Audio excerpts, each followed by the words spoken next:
नमस्कार दोस्तों, आज हम एक ऐसी कहानी के माध्यम से जीवन के सबसे बड़े सत्य को समझने की कोशिश करेंगे जो हमें सिखाती है कि कैसे कठिन परिस्थितियों में भी ईश्वर पर विश्वास बनाए रखें और जीवन को सकारात्मकता के साथ आगे बढ़ाएं। यह कहानी है राधे श्याम की, जो हमें मृत्यु के अटल सत्य को स्वीकारने और जीवन में संतुलन बनाए रखने का संदेश देती है। राधे श्याम एक शांत स्वभाव और सुविचारों वाला व्यक्ति था। उसका छोटा सा परिवार था, माता पिता, पत्नी और 2 प्यारे बच्चे।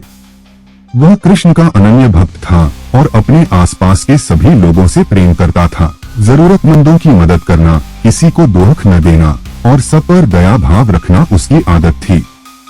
इन गुणों के कारण भगवान श्री कृष्ण उससे बहुत प्रसन्न थे। राधे श्याम को कृष्ण न केवल दिखते थे बल्कि उससे बातें भी करते थे। वह उन्हें अपने मित्र की तरह मानता और उनसे अपने विचार साझा करता था। लेकिन राधे श्याम ने कभी ईश्वर से कुछ मांगा नहीं।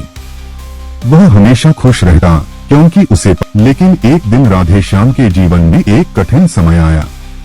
उसके पिता की तबीयत अचानक बिगड़ गई। उन्हें अस्पताल में भर्ती किया गया।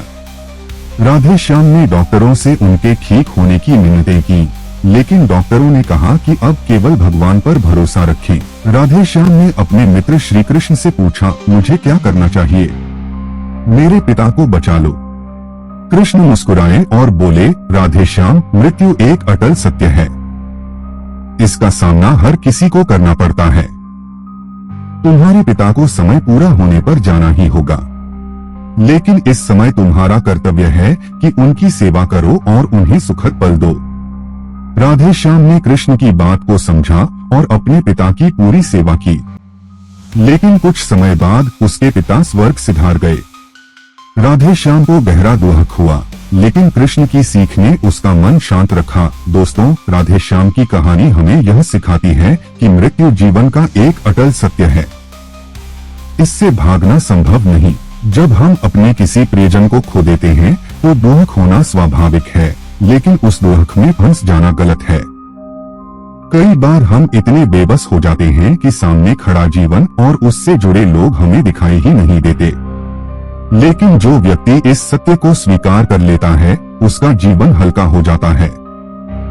वह दुख से उबरकर जीवन में आगे बढ़ने की ताकत रखता है। इसलिए दोस्तों, मृत्यु के सत्य को स्वीकार करें और जीवन के हर पल को खुशी से जिएं। जो चला गया उसे स्मृतियों में संजोएं, लेकिन जो हमारे साथ है उसे महत्व दें। अगर आपको यह कहानी और इसका संदेश अच्छा लगा हो तो वीडियो को लाइक और शेयर करें और इस चैनल को सब्सक्राइब करना न भूलें।